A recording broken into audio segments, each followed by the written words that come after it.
करे, चल एक तरफ, बैठ एक तरफ, मैं नहीं सुनता।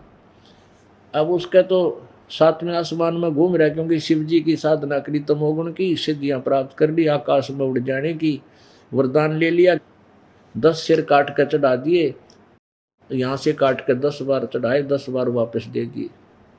मंदोदरी ने बहुत प्रार्थना की, नहीं माना, तो अपने गुरुदेव से कहा, गुरुदेव एक बार आप मेरे पति को समझा दो, वो मान जाए, आपकी बात को स्वीकार कर ले और सीता जी को वापस दे दे और आपका उपदेश ले ले, मेरा सुहाग बच जाएगा।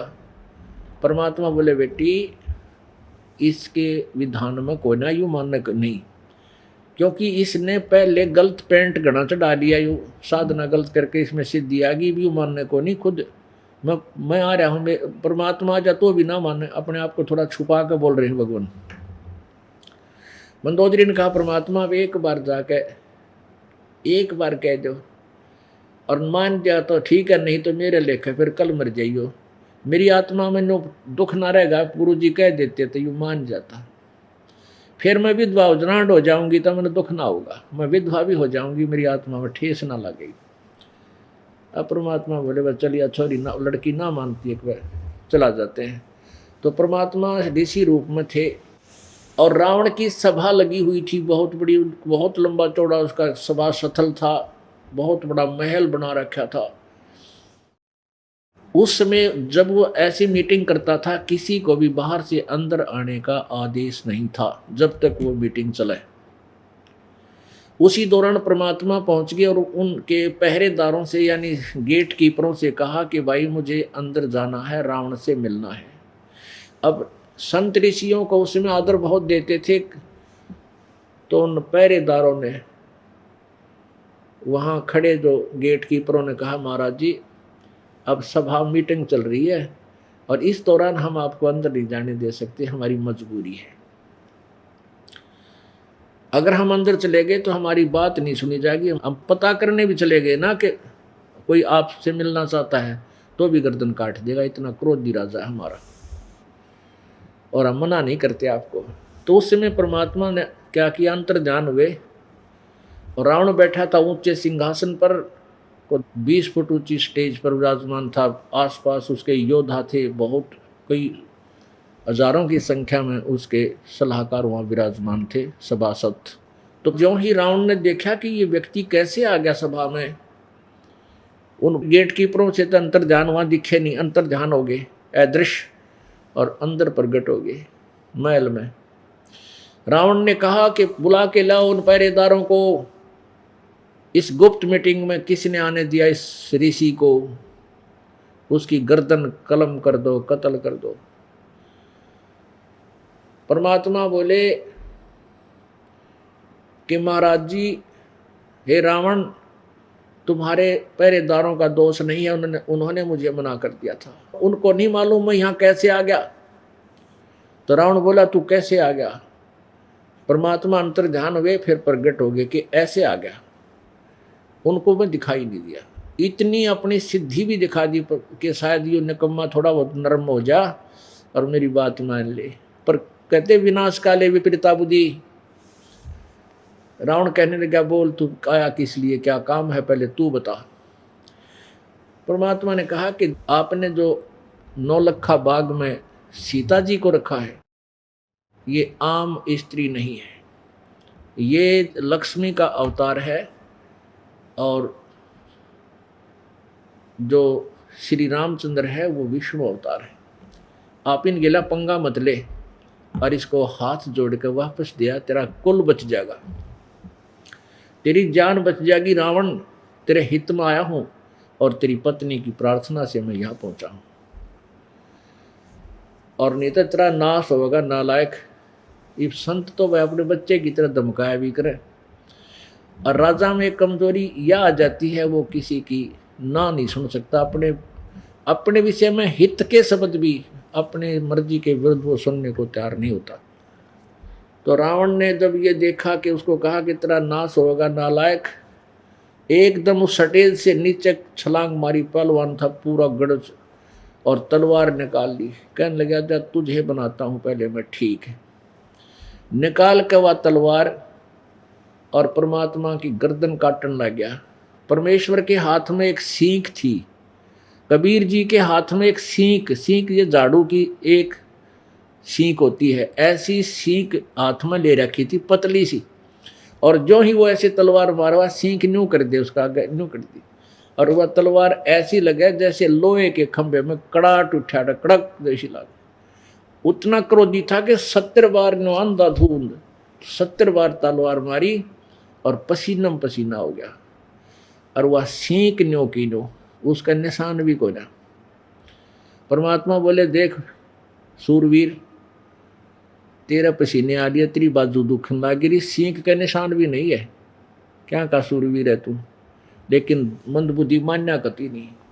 आखिर में जाकर उसी सिंहासन पर विराजमान होकर कहने लगा, बोल तू क्या चाहता है, यहां से जाने का क्या लेगा तू।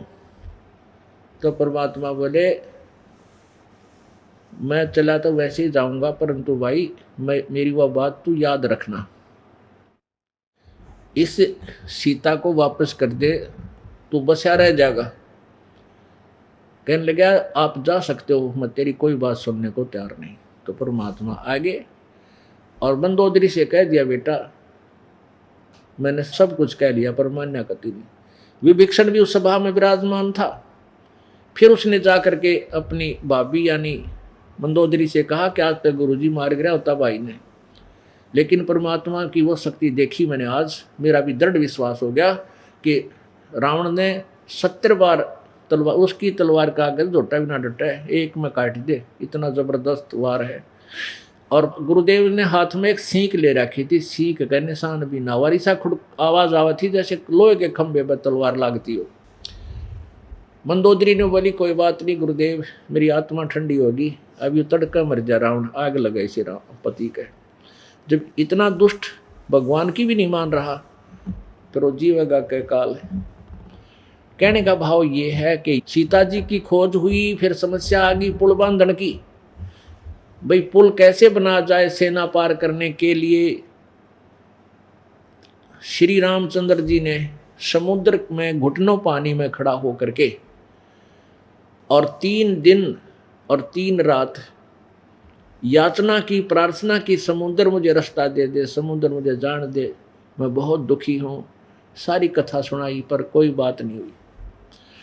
अब आखिर में श्री राम ने कहा, लक्ष्मण मुझे मेरा अग्नि बाण दे, ये लातों के भूत बातों से नहीं मानते, इस समुद्र में फूकूंगा अग्नि बाण तय। अब जो ही उन्होंने बाण ऐसे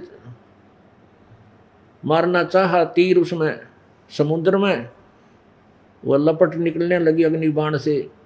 उसी समय समुद्र एक ब्राह्मण रूप बना के बाहर खड़ा हो गया और कहा, प्रभु आप मुझे जला भी दोगे, इसमें एक संसार बसा हुआ है, अरबों खरबों प्राणी है, मत्स्य हैं, कछुए हैं, मछलियां हैं, पता नहीं कितने जीव जंतु हैं, ये दोष तेरे पर लगेगा और फिर यू खड्डा बन जाएगा, इसमें वैसे भी नहीं जा सकते, आप ऊपर जाओगे कैसे।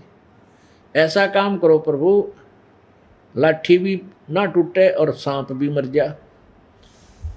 तो रामचंद्र जी ने कहा, भी ऐसी कौन सी युक्ति है वो बता, मैंने मेरे को बताओ तुम। समुद्र ने कहा कि आपकी सेना में एक नल और नील। अब यू के चक्कर है, ये धार्मिक लोग होया करना, ये बड़े सीधे साधे होते हैं, किसी पर थोड़ी आपत्ति हो ना, कोई ना कहते चल उड़ा चलांगे, ऐसे ऐसे दुखी हो रहा है एक आदमी, नो चलो चलो चलो। वो नल नील अभी उड़ा बीच में खड़े सैनिक बन के वहाँ पहुँच रहे रामचंद्र हृदय की उसमें सेवा में। कहने लगे, ते आपकी सेना में, आपके इन भगत सेना में एक नल नील नाम के 2 हैं सैनिक, उनके हाथ में ऐसी करामात है, उनके गुरु जी का आशीर्वाद है कि उनके हाथ से पत्थर भी मेरे ऊपर तैर जाते हैं जल के ऊपर। तो नल नील को पुकारा गया। अब नल नील आए तो नल नील के मन में अभिमान हो गया। अभिमान और भगवान का खड़ा एक्सीडेंट है, जिसमें अहम किसी बात का हो जाओ, चाहे दान का या सेवा का या कोई छोटी मोटी करामात का, तो उसमें अहम हो गया तो भगवान दूर हो जाता है।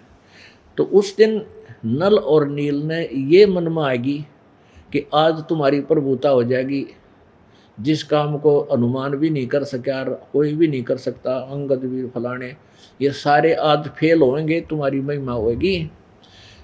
तो श्री रामचंद्र जी ने पूछा, भाई तुम्हारे हाथों में कोई ऐसी करामात है, पत्थर तैर जाएंगे? वो बोले हाँ जी। अब एक बार थोड़ा एक्सपेरिमेंट करके दिखाओ, मुझे ट्रायल दो। दोनों ने पत्थर उठाए अच्छे भारा भारा और समुद्र में रख दिए, रखते हैं डूब गए। फिर दूसरी बार उनका तो वहम था ना, तेरे क्यों नहीं, फिर दूसरे ठाए हुए भी डूब गए। तब श्री रामचंद्र जी ने समुद्र के इस तरफ देखा जो ब्राह्मण रूप में खड़ा था। ये कहना चाहते थे, जैसे कहना चाहते हो कि झूठ बोलता है तू, इनके हाथों में ये ऐसी कोई शक्ति नहीं, तू बहकावा था मुझे।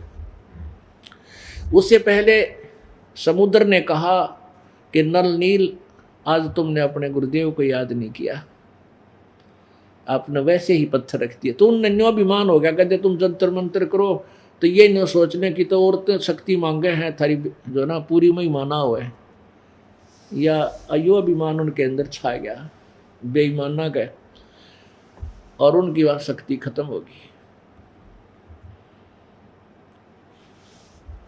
पुण्यात्माओं, परमात्मा इसीलिए कहते हैं कि जो नियम है इसकी अवहेलना मत करना, ताकि परमात्मा की पावर साथ रही रहे।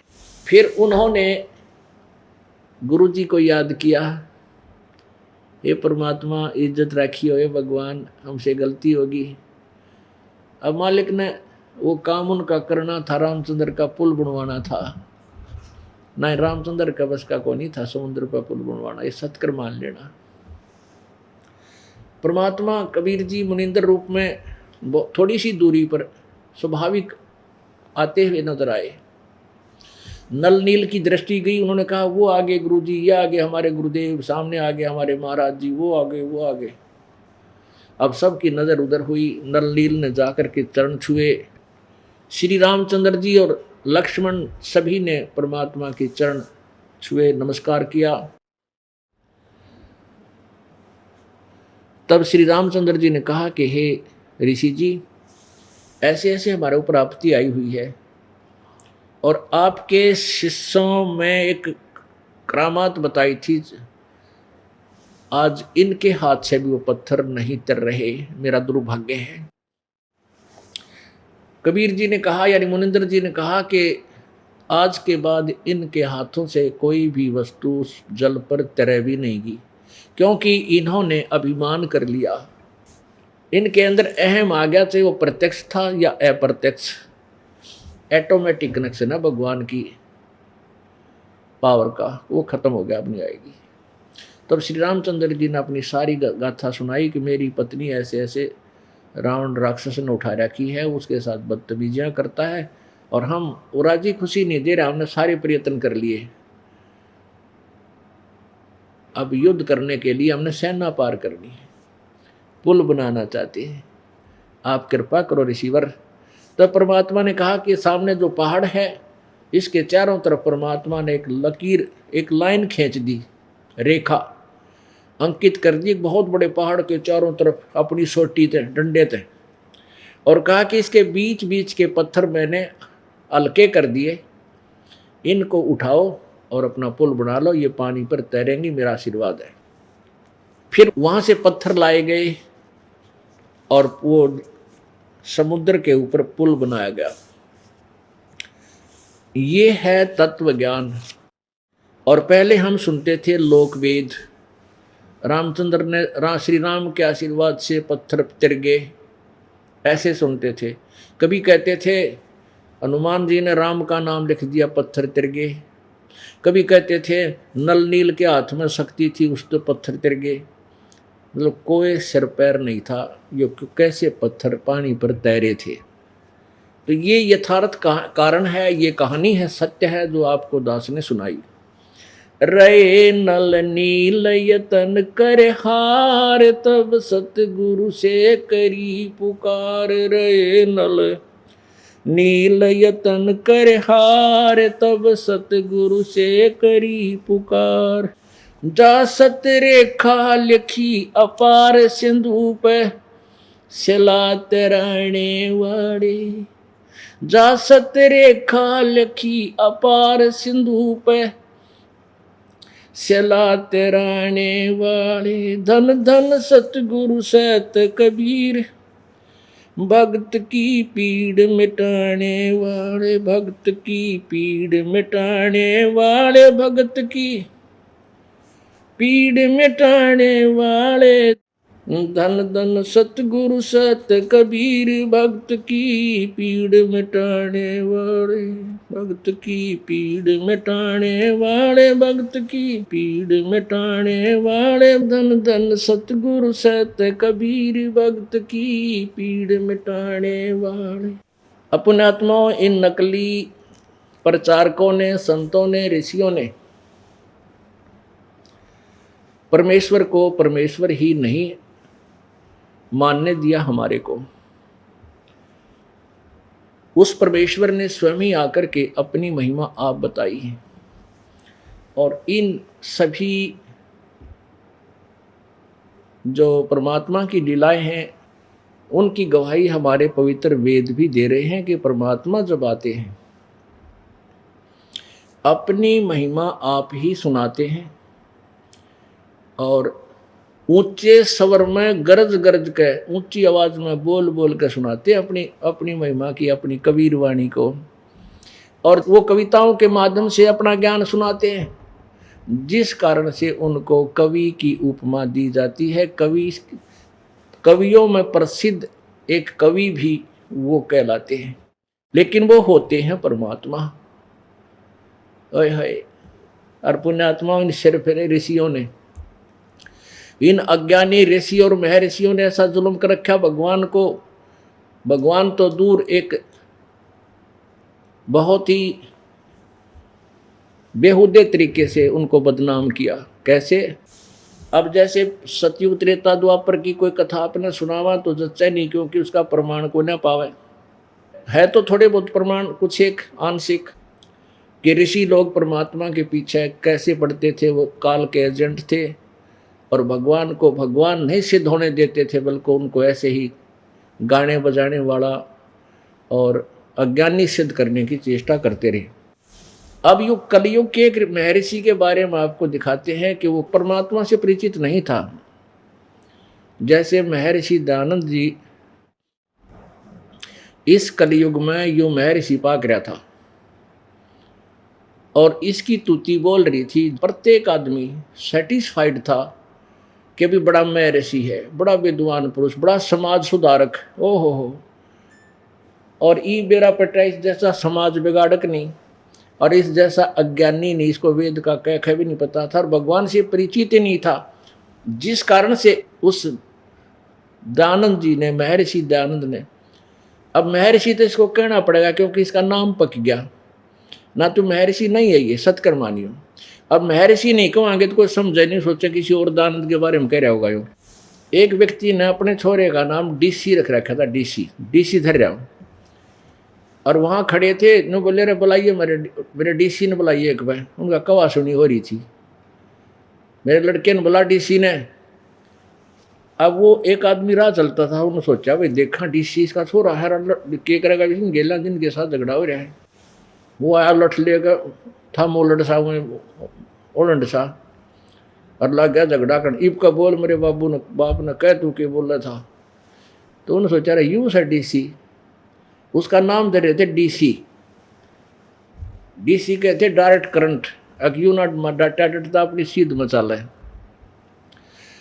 तो उसने अपने लड़के का नाम डीसी रखा। सारे डीसी कहा करते उसने, वो डीसी नहीं था पर पाक रहा था, उसको जानने के लिए डीसी ही कहा करते थे सभी। तो ऐसे ही दानंद जी को आपके हृदय में इसकी जो कारनामे दिखाने के लिए तो महर्षि इसको कहना ही पड़ेगा। तो इन्होंने परमात्मा को नहीं पाया, परमात्मा इन्हें मिला नहीं, और न ही इन्होंने वेदों का ज्ञान था इनको, नहीं तो परमेश्वर के बारे में ये शब्द नहीं बोलते। सत्यार्थ प्रकाश नामक एक पुस्तक है जो महर्षि दयानंद जी द्वारा लिखी है, और उन्होंने लिखा है कि ये पुस्तक मैंने वेद ज्ञान के अनुसार लिखी है। जो वेदों का ज्ञान है उसको सिंपल करके इसमें लिपिबद्ध किया है।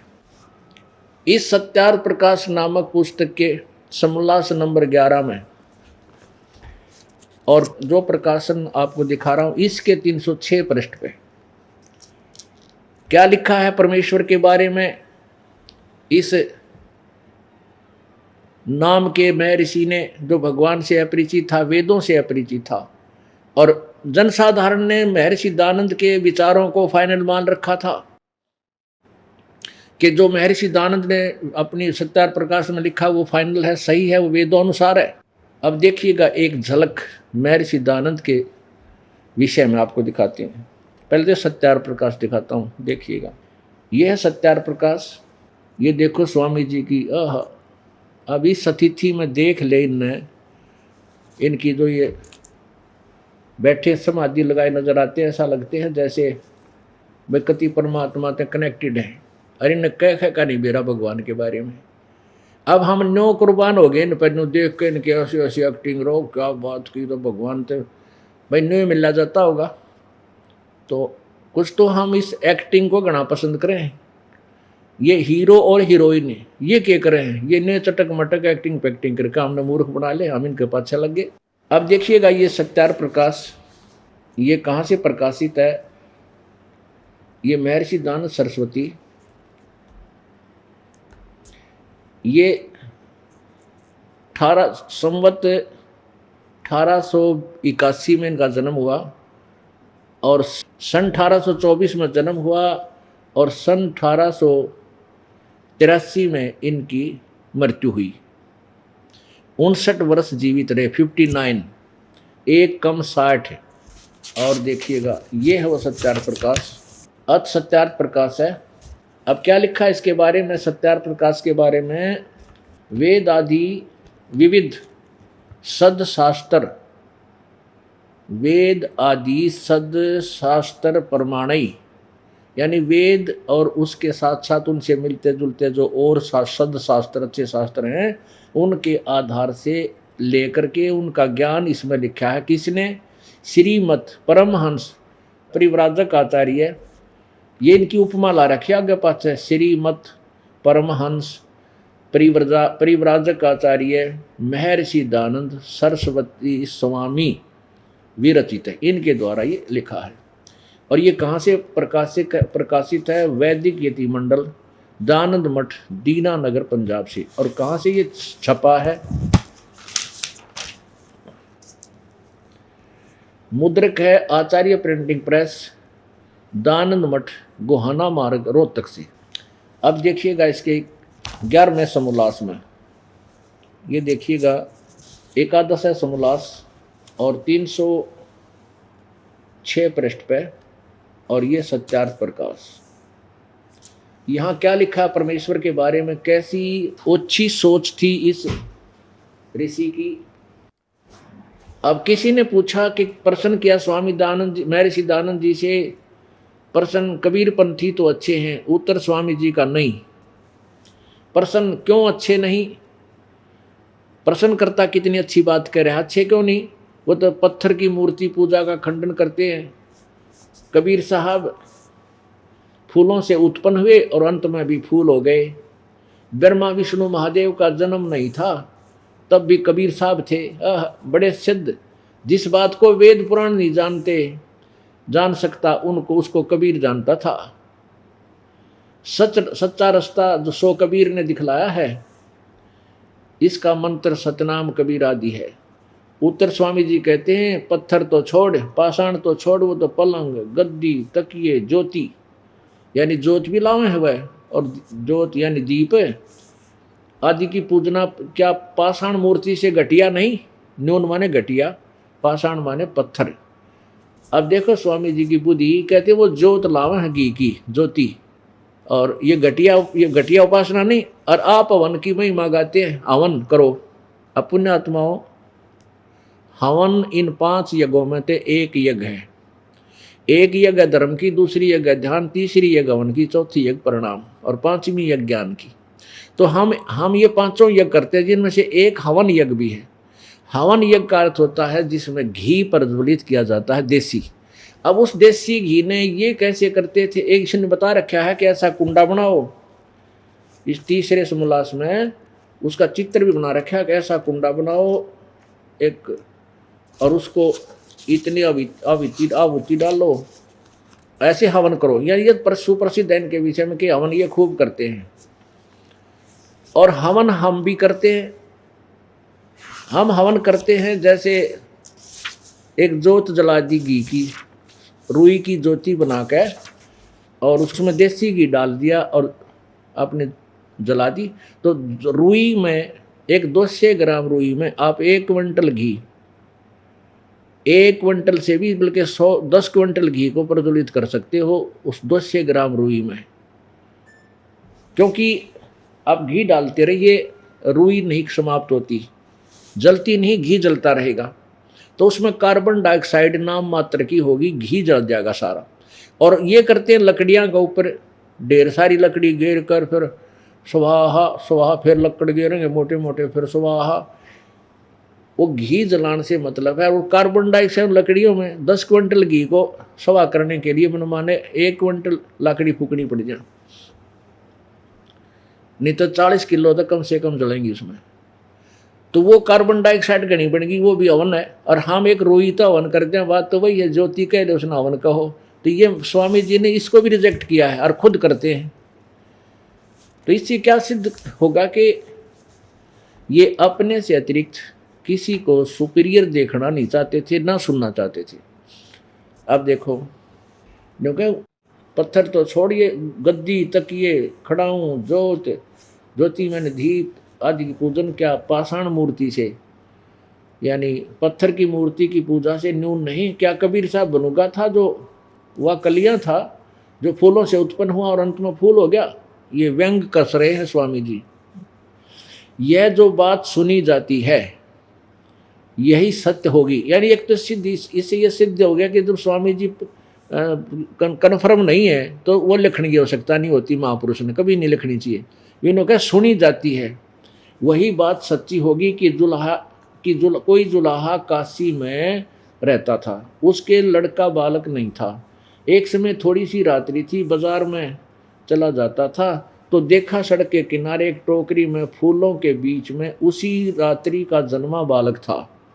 वह उसको उठा ले गया, अपनी स्त्री को दिया, उसने पालन किया। जब बड़ा हुआ तो जुलाहे का काम करता था, किसी पंडित के पास संस्कृत पढ़ने के लिए गया, उसने उसका अपमान किया, कहा कि हम जुलाहे को नहीं पढ़ाते।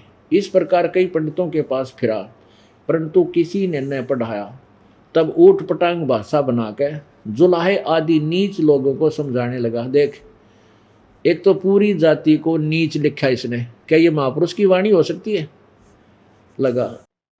और तंबूरे लेकर गाता था, भजन बनाता था, विशेषकर पंडित शास्त्र वेदों की निंदा किया करता था। कुछ मूर्ख लोग उसके जाल में फंस गए। जब मर गया तो उस लोगों ने उसको सिद्ध बना लिया। अरे वाह माहे ऋषि जी, अरे वाह मैं ऋषि जी, तेरा भलाओ। अब भगवान को तो ये शब्द बोले उसने, तो इसे सिद्ध है कि ना तो वेदों को जानते थे मैं ऋषि जी, और परमात्मा को पहचाने के ऊपर जी ने वेद ज्ञान नहीं हो। वेदों में तो पूरी परिभाषा लिखी है भगवान की। अब देखो, एक तो जितने कबीरपंथी हैं उन्होंने कहा ये मूर्ख उसकी जाल में फंस गए, हम तो सारे मूर्ख बना दिए इसने। और जुलाहा जाति को नीच बना दिया कि जुलाहा आदि नीच लोगों को समझाया करता और कोई ब्राह्मण उनकी बात सुना नहीं करता, कोई बात नहीं। अब इस पंडित जी थे स्वामी दानव जी, अब इनका ज्ञान और इनका हवाल थोड़ा सा सुनाते हैं। पहले तो आपको 5-4 मिनट वेदों का ज्ञान दिखाते हैं जो स्वयं प्रमाणित करते हैं कि परमात्मा अपने सतलोक से चलकर इस पृथ्वी लोक पर आता है और वो यहाँ अपनी प्यारी आत्माओं को, श्रेष्ठ आत्माओं को, जो अच्छी आत्मा पुण्य आत्मा होती है उनको मिलता है, उनको तत्व ज्ञान से परिचित कराता है।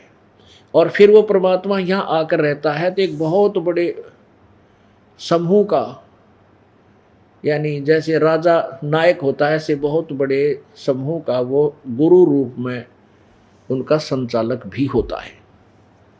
इसके लिए आपको ऋग्वेद मंडल नंबर 9 सूक्त नंबर 86 दिखाते हैं। ये देखिएगा, ऋग्वेद 9 और 10 मंडल हैं, ये कहाँ से प्रकाशित है।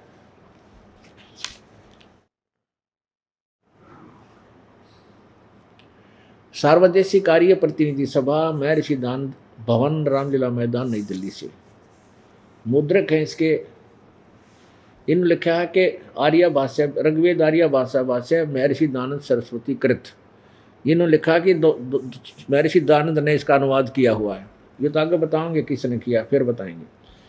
अब मुद्रक है Prince offset printers, 1510 Pataudi house, Daryaganj, नई दिल्ली से छपा है।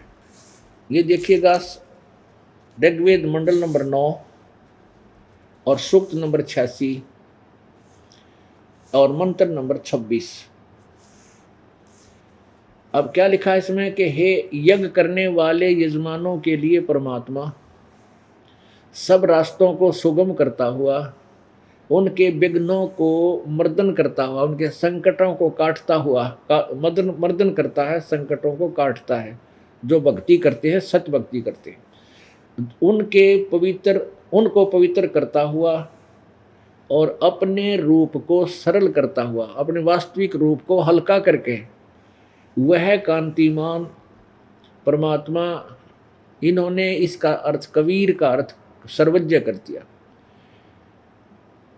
वह परमात्मा सर्वज्ञ, हम इसको कबीर कहें, कबीर विद्युत के समान क्रीड़ा करता हुआ वर्णीय पुरुषों को प्राप्त होता है, यानी बिजली जैसी गति से वहां से चलता है, इतनी शीघ्रता से, और अपने वर्णीय पुरुषों यानी एक श्रेष्ठ आत्माओं को मिलता है। ओए अब 27 देखो,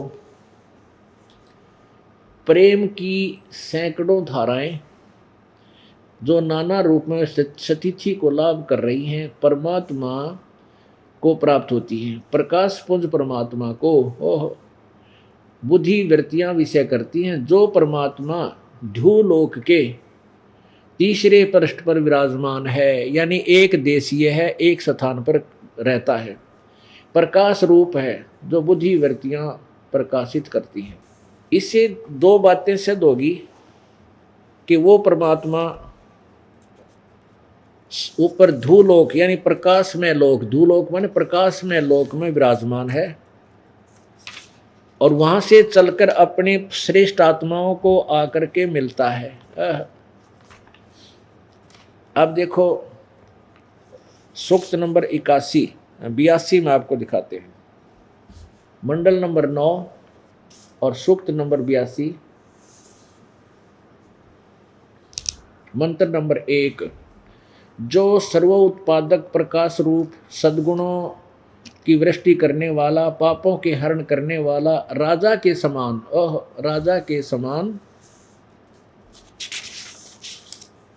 राजा के समान दर्शनीय है, यानी राजा की तरह वो एक बहुत बड़े संत के रूप में देख यानी राजा की तरह दर्शनीय है, यानी साकार है वो परमात्मा। पृथ्वी आदि लोकांतरों के चारों ओर शब्दमान हो रहा है। वह वर्णीय पुरुषों को जो दृढ़ भक्त है, वो उसको पवित्र करता हुआ प्राप्त होता है। जो वर्णीय पुरुषों को जो दृढ़ भक्त हैं, उसको दृढ़ भक्त है यानी खास भक्त है, उसको प्राप्त होता है, पवित्र करता हुआ उसको मिलता है। जिस प्रकार विद्युत स्नेह वाले स्थानों को आधार बनाकर प्राप्त होता है, इसी प्रकार उक्त गुण वाले परमात्मा इस ब्रह्मांड को उत्पन्न किया है। ये इसने आज आगे देखो। अब 3 में क्या लिखा है कि पवित्र यज्ञों में रक्षा के से आप प्राप्त होते हैं, और पृथ्वी आदि लोकांतरों में गति करते हुए, यानी वहां चलकर करते हुए सर्वव्यापक आप स्वयं गतिशील होकर वहां से चलकर विराजमान होते हैं। आप कैसे हैं? सबके तर्पक हैं, सबके रक्षक हैं, बड़े से बड़े गतिशील पदार्थों के नियंता हैं, और पृथ्वी आदि लोकांतरों के केंद्र होकर सब पदार्थों में सब पदार्थों में रक्षा को उत्पन्न करते हैं। अभी न अनुवाद करना नहीं आया, लेकिन बहुत कुछ ठीक लिखा। अनुवाद करता इसका कोई और है, दानंद जी नहीं है। अब इसे सिद्ध हो गया, एक तो ये सिद्ध हो गया कि परमात्मा कहीं एक स्थान पर रहता है, वहाँ से गति करके चल कर आता है और यहाँ आकर अपने श्रेष्ठ आत्माओं को अपना ज्ञान प्रचार करता है और क्लियर करते हैं। उसके बाद आपको एक बहुत ही अद्भुत खोज दिखाएंगे आपको दानंद जी के जीवन के बारे में। एक और देखिएगा जो हमारा कंसेप्ट क्लियर करेगा। सूक्त नंबर 20 में ये देखिएगा, ऋग्वेद मंडल नंबर 9 और सूक्त नंबर 20 का मंथन नंबर 1। इसमें क्या लिखा है कि वह परमात्मा कवि, कवि अर्थात कबीर, इन्होंने लिख दिया कवि का अर्थ मेधावी है, वो सबका रक्षक है, विद्वानों की तृप्ति के लिए ज्ञान को देता है और सहनशील है और संपूर्ण दुष्टों को संग्रामों में त्रिकृष्ट करता है।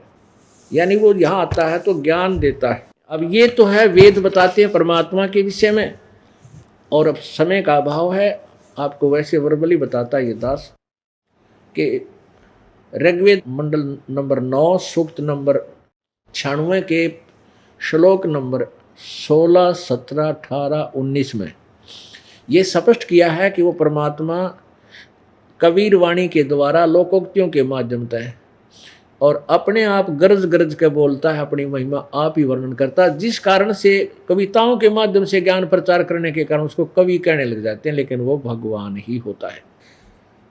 अब इस महर्षि दानंद ने के समाज सुधारक के नाम से बहुत प्रसिद्ध थे ये, और ये कति समाज सुधार के आसपास को ना नरे नाश थायो, सारे बिगाड़ करता था, तमाकू ओका पिया करता है, तमाकू सूंघा करता है, नंगा कति निवस्त्र रहता था। अब ये दास नहीं कह रहा, इन्हीं की कहानी इन्हीं आर्य समाजियों द्वारा लिखी हुई पढ़ कर सुनाऊंगा। अभी नन्नो मुश्किल माचगी का हमने कदे देखे नहीं, पढ़िया भी करते, ये तो सारा एक कबाड़िया था। अब देखो आपको दिखाते हैं एक पुस्तक, ये देखिएगा, महर्षि दानंद सरस्वती का जीवन चरित्र। इसके विषय में ध्यान से देखना कि अमर शहीद पंडित लेखराम द्वारा संकलित प्रमाणिक उर्दू भाषा का आर्य भाषा में अनुवाद, यानी पंडित लेखराम जी ने उर्दू में लिखा था और उसका अनुवाद किया है, अनुवादक हैं आर्य महाउपदेशक श्री कविराज रघुनंदन सिंह निर्मल, और इसके संपादक हैं श्री पंडित हरिचंद्र जी विद्यालंकार,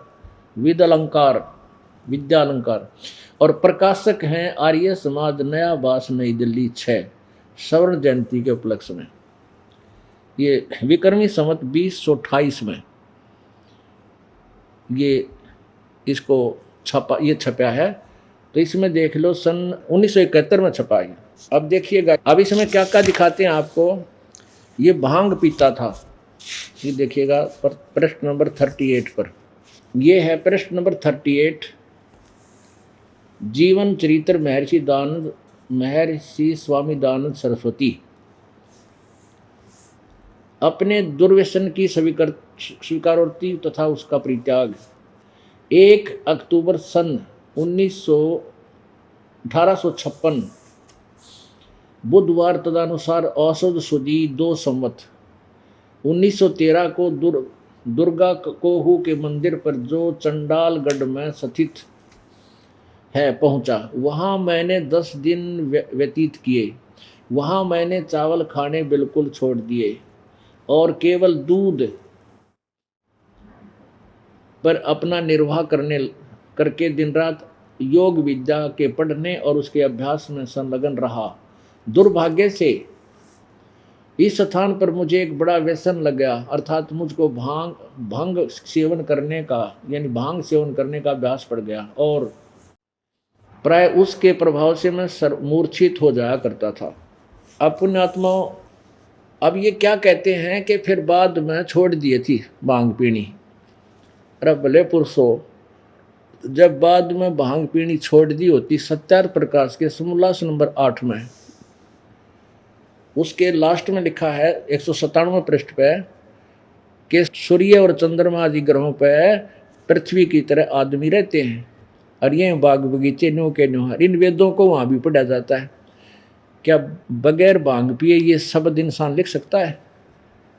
यानी सत्यार प्रकाश की रचना तक तो वो जरूर पिया करता भांग, फिर बाद में वैसे छोड़ दियो। हम नहीं, इस बात को भी नहीं कहते, थारी बात मान लेते हैं। आगे देखो, का पिया करता कति नंगा रहा करता। हे भगवान, इसी के 85 पृष्ठ पे ये देखिएगा, ये वही है जीवन चरित्र महर्षि दयानंद सरस्वती। चक्रांतों का कुचक्कर निष्क्रिय कर दिया। 85 पृष्ठ पे यहाँ देखो, ये कोई व्यक्ति बताता है, ये कोई व्यक्ति ने बताया है। इस विषय में पंडित ज्वाला प्रसाद गौड़ पिलखनी निवासी जिला बुलंदशहर वर्णन करते हैं कि पहल मुझे स्वामी जी के दर्शन कर्णवास में वैशाख मास 1924 में हुए, संवत 1924 में हुए। वहाँ गंगा के तट पर स्नान करके नगन बैठे हुए थे। लंगोटी सूख रही थी। अरे वाह मेरे ऋषि जी, लंगोटी तो एक जगह सूख रही थी और कति नंगे बैठे थे। आगे और दिखाते हैं, ये वही है महर्षि दयानंद सरस्वती जीवन चरित्र, और यो है कायमगंज में शास्त्र चर्चा 121 पृष्ठ पे।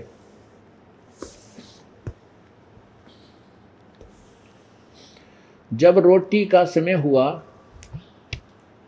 तो लोगों ने कहा, महाराज स्नान कर डालिए क्योंकि भोजन का समय हो गया है। कहने लगे कि हमारे पास एक लंगोटी है, अतिरिक्त और कुछ नहीं, और यहाँ स्त्रियां आती जाती हैं। जब तक यह लंगोटी नहीं सूखती हम दूसरी कोई चीज़ धारण नहीं करते, इसलिए यहाँ हम स्नान के पश्चात नग्न नहीं ठहर सकते। अरे वाह महर्षि, अब न्यू कह है कि एक लंगोटी है, वह मेरी सूखी नहीं है, और इस एक लंगोटी है जब नहा के इसने सुखा दूंगा, मैं रहूँगा उगाड़ा। यहाँ औरतें आती जाती, इसलिए मैं उगाड़ा रह नहीं सकता, रोटी बाद में खाऊंगा। आगे देखो, फिर इसने 128 पृष्ठ पर फिर लिखा, एक नहीं पता नहीं कितनी जगह प्रमाण लिख रहे। अरे ये आप पे लिखने वाले हैं, ये आर्य समाजी लिख रहे हैं, आपने कुछ नहीं लिखा इसमें। तो देनो सोचो भाई, हमने आप अपने मुंह से मतलब पढ़ के सुनाऊ हो कि ईसा समाज सुधारक था, ईसाई हो मानस था। अब आर्य समाजी को रह जाएगा नंगा अपने घर में एक लंगोटी में। अनुसरणता हम अपने गुरु का ही कराएंगे, जैसे उसकी रहनी करनी होगी तभी पार होंगे। नहीं रह सकते, समाज में अप्लीकेबल नहीं हो सकती ये बातें। ये कोरे पाखंड और दुनिया को मूर्ख बनाने वाली बातें थी। ये देखिएगा 129 पृष्ठ पे, ये वही है जीवन चरित्र महर्षि दयानंद का। क्या लिखा है, एक कौपीन केवल एक ही थी, दूसरी नहीं रखते थे, और एक हुलास की पुड़िया थी क्योंकि वो हुलास सूंघा करते थे। जय हो समाज सुधारक की। उनके पास एक तर कौपीन थी, ये 4 अंगल का कपड़ा हो है जो पर्दे में बांध दिया करें, और एक 4 अंगल का और ले लो धक्के बिजली पड़े थी, बताओ उसमें। ये ड्रामे थे इसके। का महर्षि था। और आगे एक जगह दिखाओगे नो का कोट काट बड़ा ओवर कोट पहन का नो कति बंगाली बाबू बन का आया, यानी नरा ड्रामेबाज था। जब जहाँ भी जिसा मिल गया अपना उसी तरह लोगों को मूर्ख बनाने के लिए, अपने पीछे लगाने के लिए जो भी इसने हथकंडे अपनाने से लगे वही अपना लिए। ये आगे दिखाते हैं कि ये हुक्का पिया करता। अब ये कोर रहेगा 208 पृष्ठ पे, ये 208 पृष्ठ पे। अब यहाँ नीचे आते हैं, यहाँ देखिएगा, स्वामी जी के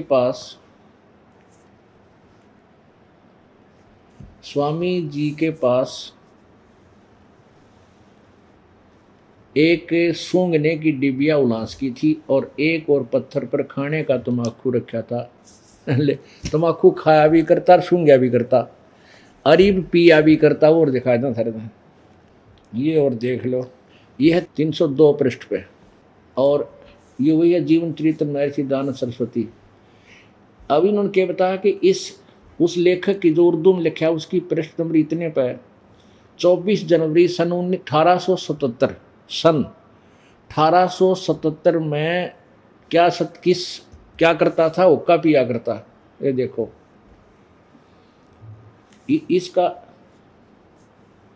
इसका जो है ना अनुवाद यहाँ किया इन्होंने नीचे।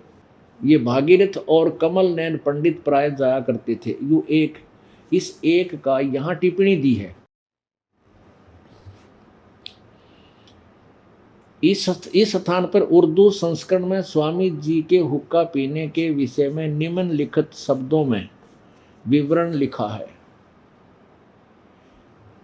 इन दिनों स्वामी जी हुक्का पीते थे। सन 1877 में 1863 में इनकी मृत्यु होगी। 6 साल रह रहे थे मरण तो पहला, जब तक तो ये हुक्का पिया करता, हुक्का पीते थे। एक दिन भागीरथ पंडित जी ने प्रश्न किया कि यह जो तंबाकू पीते हो इसके विषय में बताओ, अर्थात क्या वेद में कहीं हुक्का पीना लिखा है? तो स्वामी जी ने उत्तर दिया, कहा वेद में कहीं निषेध है? अरे जय स्वामी जी। अब महर्षि जी ने कहा वेद में कि ना पीना लिख रखा कितने। अब जिसने अपना कुबाड़ा करना हो ना, तो ये शिव जी के पुजारी भांग खावे, सुल्फा पीवे, सिगरेट पीवे। नो कह बोला भोलानाथ भी तो पिया करता, भांग धतूरे खाया करता, जानो ये बरके दे का करते सुल्फा ही चला उसको शंकर भगवान को। यानी पीने वाले ने बहाना चाहिए। किसी ने प्रश्न किया तो तू हुक्का पाड़न लाग रहा भले आदमी और वेद का प्रचार करे, कितने वेद में लिखा हुक्का पीना? तो इन्होंने कहा कहीं निषेध भी तो नहीं है। अरे वाह मेरे शेर। तो ऐसा था भाइयों, घना बोलनिया था, हाजिर जवाब था। क्यों झूठे आदमी ने घनी बात याद रखनी पड़े। अब देखिएगा फिर देखो इस स्थान पर उर्दू संस्करण में, क्योंकि उर्दू का अनुवाद है ये सारा, स्वामी जी के हुक्का पीने के विषय में निम्नलिखित शब्दों में विवरण लिखा है। इन दिनों स्वामी जी हुक्का पीते थे। एक दिन भागीरथ पंडित जी ने प्रश्न किया, यह जो हुक्का पीते हो इसके विषय में बताओ, क्या वेद में हुक्का पीना लिखा है? स्वामी जी ने कहा वेद में कहीं निषेध है? ये साइन ऑफ इंटरोगेशन है ना, ये बताता है कि क्या वेद में कहीं ये निषेध है कि तो लिखा है हुक्का मत पियो। आगे देखो, इस पर थोड़ा सा विवाद हुआ। आखिरकार उसने कहा कि तुम सन्यासी होकर हुक्का पीते हो? तो स्वामी जी ने कहा कि यदि तुम हुक्के से क्रुद्ध हो तो ले, ये कहकर उसे तोड़ डाला। अब पुण्यात्माओं मान लिए सन 1977 में तोड़ दिया और 77 तक हुक्का पाड़ा करता। 83 में मर गया, 6 साल बाद पता कि केला टूट गया, उन्हें किए साधना। अब जैसे देखो ये नहीं कहते छोड़ दिया होगा, मान लीजिए अब जैसे आप और हम सारे पहले गलतियां करते थे, कोई हुक्का पी हुआ था, कोई बीड़ी, कोई शराब, कोई चोरी, कोई ठगी, सारे बुराइयां कर रहे थे बिना ज्ञान में। और जिस दिन से नाम लिया यानी साधना शुरू की उसके बाद नहीं छूना चाहिए। और फिर छू लिया तो भगत की साथ, साधक की साथ। ये तो साधना काल में गड़बड़ कराया करता। घर छोड़ दिया, सन्यासी हो गया और भांग पीने लग गया, चावल खाने छोड़ दिए और भांग पी करने का योग अभ्यास करता था। वो तो आप योग हो गया, पढ़ कर भांग पिए बाद नशा हो गया, कि कर बैठ गया, सारी रात बैठा रहने, सोचा साधना करता होगा, साधु बैठा चलो आगे ने। तो ऐसे साधना काल में 1977 तक तो हुक्का पीवे और फिर गले छोड़ दिया होगा ना, नो नहीं कहते ना छोड़ा होगा।